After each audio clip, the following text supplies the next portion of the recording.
बहुत समय पहले की बात है। एक राजा था। उस राजा के महल में बेटे ने जन्म लिया। राजकुमार के होने की खुशी में राजा ने पूरे राज्य में मिठाइयां बंटवाई और धूमधाम से उसका स्वागत किया।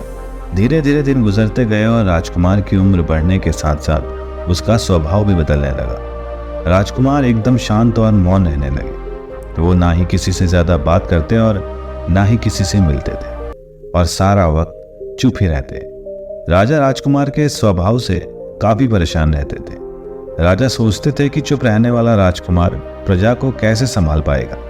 राजा की चिंता दिन पर दिन बढ़ती जा रही थी। उन्होंने दूर दूर से कई ज्योतिषियों, वैद्यों और साधु महात्माओं को भी बुलाया और अपनी समस्या के बारे में बताया, लेकिन कोई भी राजा की समस्या का समाधान नहीं कर पाया। कुछ संतों ने यह भी बोला कि हो सकता है राजकुमार अपने पूर्व जन्म में कोई महान साधु या फिर महाज्ञानी व्यक्ति रहे हो, जिस वजह से इस जन्म में भी उनके संस्कार साधुओं और महाज्ञानियों की तरह मौन रहने वाले आ गए हैं। राजा किसी भी बातों से संतुष्ट नहीं हुआ और सोचने लगा कि राजकुमार की चुप्पी कब टूटेगी। एक दिन राजकुमार महल के बाहर टहल रहे थे और साथ में उनका मंत्री भी था। उसी दौरान कुछ कौवे आए और पेड़ की डाल पर बैठकर कांव कांव करने लगे। मंत्री को लगा कि कौवों की कांव कांव से राजकुमार परेशान हो जाएंगे, तो उसने कौवों को उड़ाने के लिए उनकी तरफ तीर दे मारा, मगर दुर्भाग्य से उसका तीर एक कौवे को जा लगा और कौवा सीधा राजकुमार के सामने गिरा। कौवे को देखकर राजकुमार बहुत भावुक हो गए और उसकी तरफ देखकर बोले, यदि तुम आज कुछ बोलते नहीं तो यूं नहीं मारे जाते। मंत्री ने जैसे ही ये सुना तो वो बहुत खुश हो गया और खुशी से चिल्लाता हुआ सीधा राजा के पास गया और उन्हें ये सब कुछ बता दिया।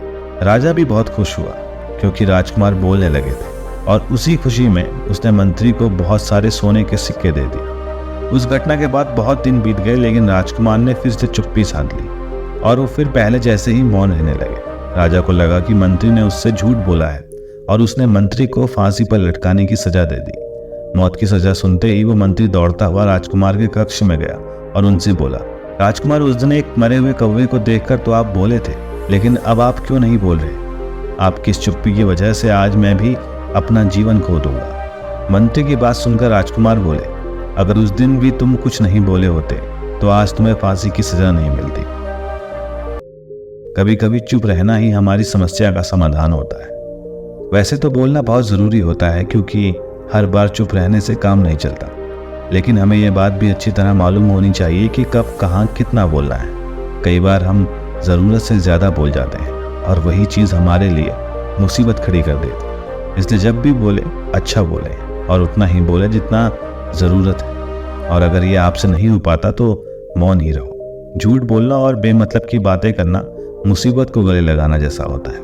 आपने कई लोग ऐसे देखे होंगे जो बहुत बोलते हैं और कड़वा बोलते हैं। ऐसे लोग अक्सर किसी न किसी से वाद विवाद में उलझते रहते हैं और कभी तो बात हाथापाई तक पहुंच जाती है। कई बार ज़रूरत से ज़्यादा बोलना विवाद का मुख्य कारण बन जाता है।